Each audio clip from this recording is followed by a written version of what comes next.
श्री राम। भारत माता की, भारत माता की, भारत माता की, गंगे मैया की, गंगे मैया की, वंदे वंदे वंदे। शाहजहांपुर के हनुमत धाम की बजरंग बली और भगवान परशुराम के धाम को कोटि कोटि नमन करते हुए आप सभी ददरौल वासियों का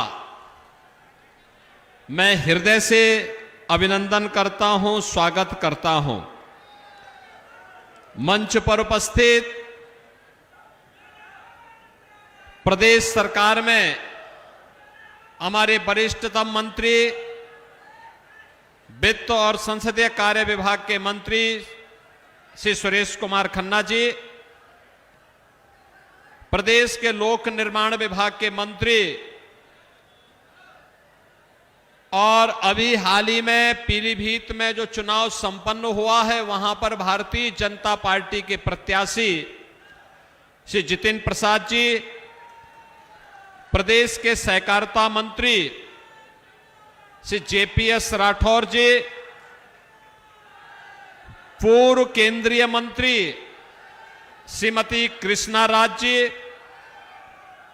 माननीय सांसद श्री मिथिलेश कुमार जी, इस क्षेत्र के लोकप्रिय सांसद और भारतीय जनता पार्टी के प्रत्याशी श्री अरुण कुमार सागर जी,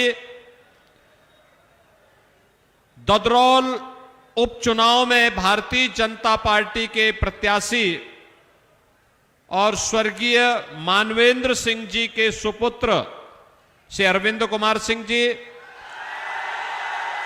भारतीय जनता पार्टी के जिला के अध्यक्ष श्री केसी मिश्रा जी, महानगर अध्यक्ष श्रीमती शिल्पी गुप्ता जी, हमारी लोकप्रिय महापौर श्रीमती अर्चना वर्मा जी, जिला पंचायत अध्यक्ष श्रीमती ममता यादव जी, विधान परिषद सदस्य डॉक्टर सुधीर गुप्ता जी, मान्य विधायकगण श्री चेतराम पासी जी, वीर विक्रम सिंह जी, हरिप्रकाश वर्मा जी, श्रीमती सलोना कुशवाहा जी, राजेश वर्मा जी, राकेश कुमार मिश्रा जी, भारतीय जनता पार्टी के हमारे सभी वरिष्ठ पदाधिकारीगण और भारी संख्या में शाहजहांपुर लोकसभा क्षेत्र के ददरौल विधानसभा में उपस्थित बहनों और भाइयों, मैं काकोरी ट्रेन एक्शन के महानायक पंडित राम प्रसाद बिस्मिल, अस्फाउल्लाह खां, ठाकुर रोशन सिंह की इस पावन धरा को कोटि कोटि नमन करते हुए आप सबका मैं हृदय से अभिनंदन करता हूं। बहनों और भाइयों, 2024 का लोकसभा चुनाव एक इतिहास के नए मोड़ पर नया इतिहास बनाने के लिए उतावला दिखाई दे रहा है। समाजवादी पार्टी और कांग्रेस के नेताओं के चेहरे से उड़ी हुई हवा इस बात को प्रदर्शित करता है कि चुनाव के आधे समर में ही उन्होंने हार स्वीकार कर ली है। बहनों और भाइयों, यह हार तो होनी ही थी। उनकी हार शाश्वत सत्य है, क्योंकि हमारा इतिहास गवाह है, हमारा इतिहास गवाह है, कितना भी बड़ा क्यों न रहा हो, कितना ही शक्तिशाली क्यों न रहा हो, लेकिन अगर रामद्रोही है तो उसका पतन सुनिश्चित हुआ है। राम भक्त है तो हनुमान भी देवत्व की स्थिति में पहुंच करके लोक बंदे हो गए, लोक पूज्य हो गए। बहन और भाइयों, ये चुनाव राम भक्तों और राम द्रोहियों के बीच में अब सीमित होकर के आ गया है। आपने देखा होगा, राम भक्तों पर गोली चलाने वाले आज कहते हैं कि अयोध्या में राम मंदिर बेकार बना है।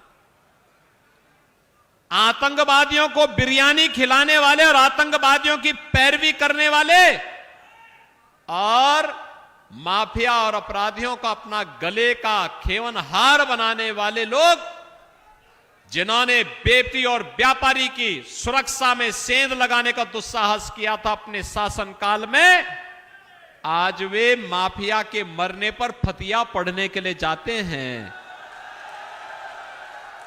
और इसीलिए मैं कह रहा हूं, इतिहास के नए मोड़ पर एक नया इतिहास बनाने के लिए मोदी जी के नेतृत्व में 2024 का ये चुनाव आज पहुंच चुका है।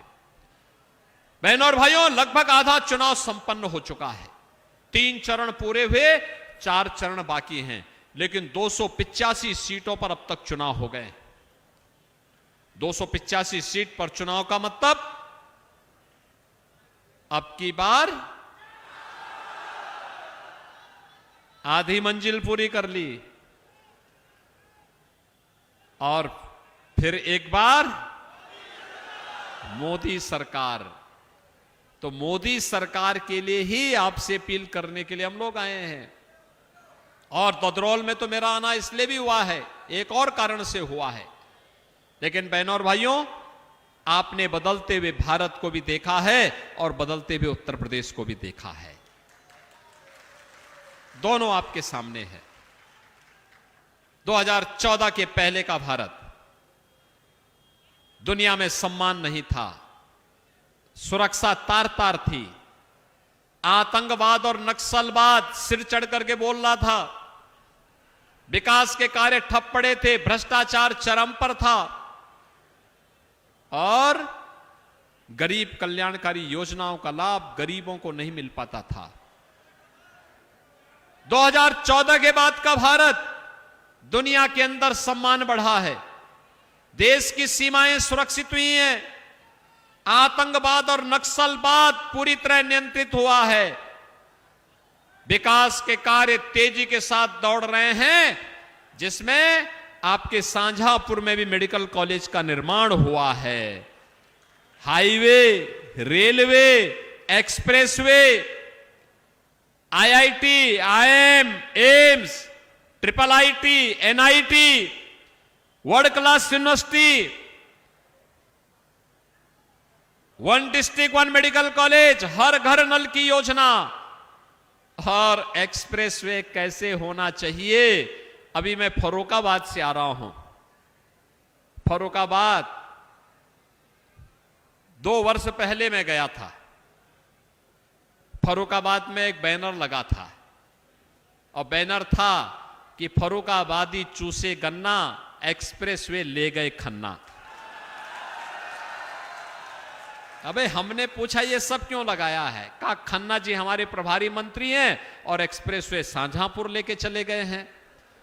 मैंने कहा आप चिंता मत करो, शाहजहांपुर से ही मैं आपके लिए फिर से एक एक्सप्रेसवे का लिंक दूंगा जो फर्रुखाबाद होते हुए लखनऊ एक्सप्रेसवे को भी जोड़ देगा। तो आपको तो डबल लाभ हो गया, आपको डबल लाभ हो गया। दिल्ली जाने के लिए भी मेरठ प्रयागराज एक्सप्रेसवे, और अगर आपको यहां से सीधे आगरा की तरफ जाना हो तो यही एक्सप्रेसवे आपको एक नया वो दे देगा। बहनों और भाइयों, विकास कैसे होना चाहिए? आज सड़कों का जाल किस रूप में बिछाया गया है, यह आपके सामने है। जितिन जी के नेतृत्व में पीडब्ल्यूडी ने एक एक सड़क को बनाने का काम, जहां पुल की आवश्यकता थी। मैं गया था ये प्रिंस के विधानसभा क्षेत्र में, और जब मैं उस क्षेत्र में गया था, इन्होंने विधानसभा में एक प्रश्न लगाया था कि हमारे यहां गंगा नदी में एक पीपे का पुल बनाया जाए। मैंने खन्ना जी से बोला, मैंने कहा ये तो आप ही के शाहजहांपुर का विधायक है ना? इन्होंने कहा हाँ। और खन्ना जी ने बताया कि ठाकुर रोशन सिंह का गांव है ये। तो मैंने कहा इन विधायक जी को बुलाओ और इनको पक्का पुल दे दो एक वहां पे। बहनों और भाइयों, आज वहां पक्का पुल बन गया है। मुझे परसों में गया था वहां, उन्होंने मुझे बताया कि पक्का पुल वहां बन चुका है। बहनों और भाइयों, जहां पे सरकार आग्रह करके बुला करके विकास का कार्य दे रही हो, विकास के कार्यक्रमों को आगे बढ़ा रही हो, ये नया भारत है। और गरीब कल्याणकारी योजनाओं की तो बात ही क्या। पहले लोग भूख से मरते थे, आज 80 करोड़ लोग राशन की सुविधा का लाभ प्राप्त कर रहे हैं। पहले स्वास्थ्य सुविधा नहीं थी और अगर कोई बीमार होता था तो पैसा भी नहीं था।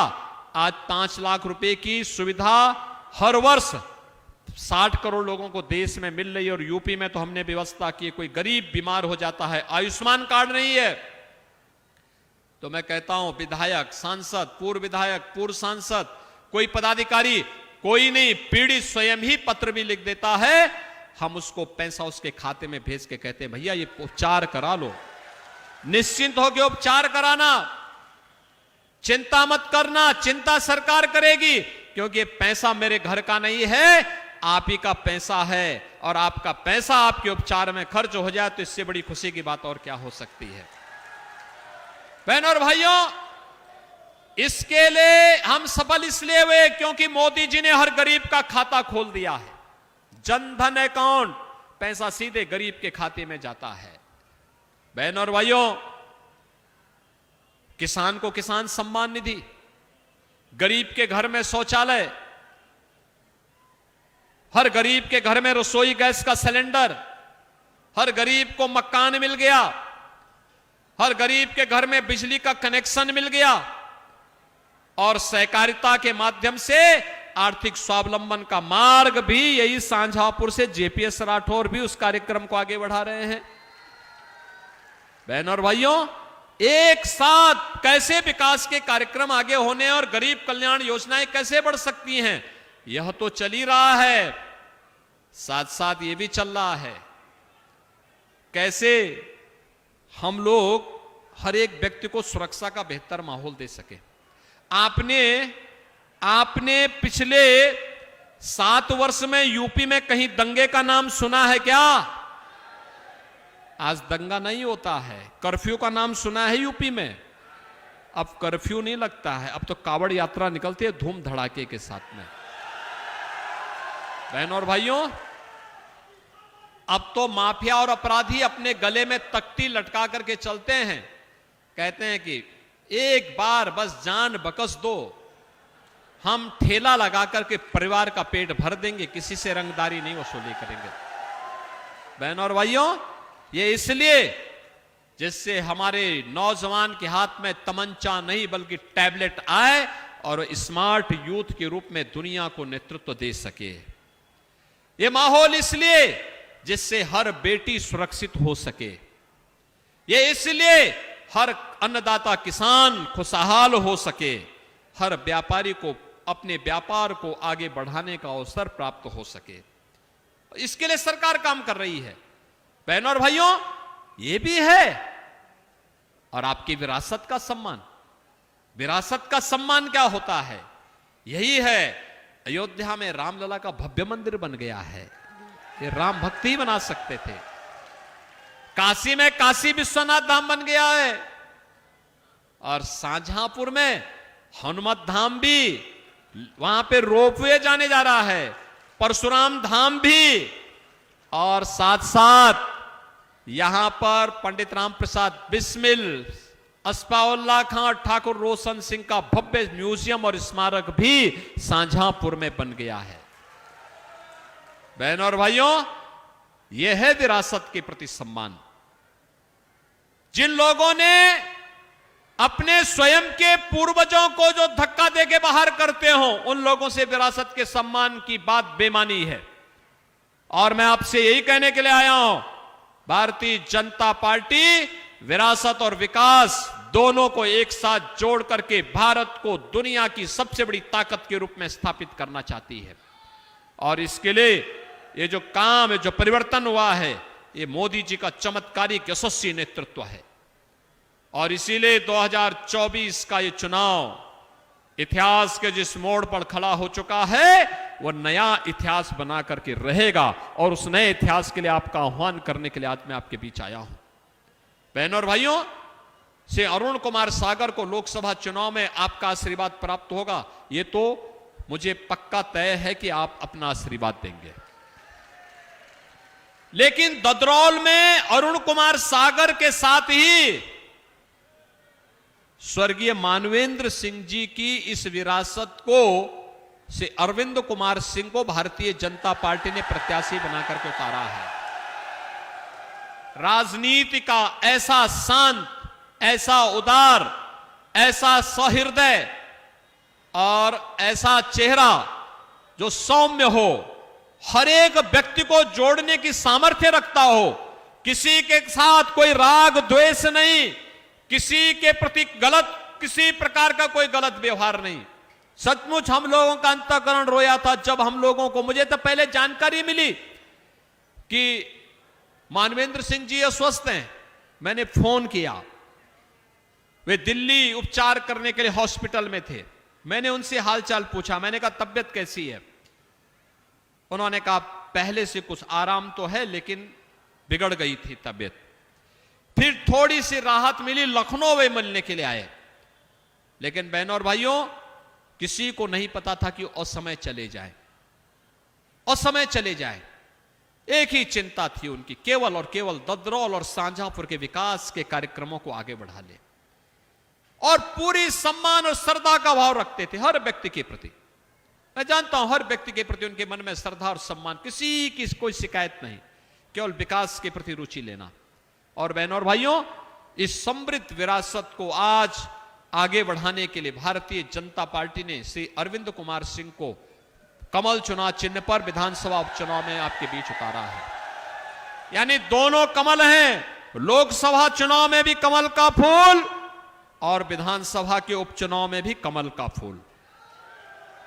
और इसके लिए मैं आपके पास आया हूं आपसे कहने के लिए, इन दोनों प्रत्याशियों को, से अरुण कुमार सागर को और श्री अरविंद कुमार सिंह को, इन दोनों को आपका आशीर्वाद प्राप्त होगा, प्राप्त होगा, प्राप्त होगा।